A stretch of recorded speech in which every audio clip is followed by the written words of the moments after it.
Hello दोस्तों, नमस्ते, प्रणाम। आप सबके बीच मैं एक निर्गुण गीत सुना रही हूँ 2 लाइन का।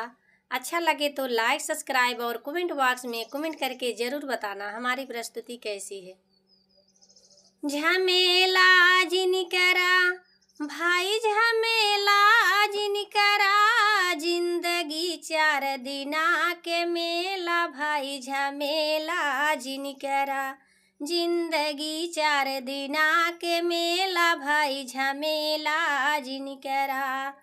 हो झमेला जिनकरा भाई, झमेला जिनकरा, जिंदगी 4 दिना के मेला भाई, झमेला जिनकरा, जिंदगी 4 दिना के मेला भाई, झमेला जिनकरा।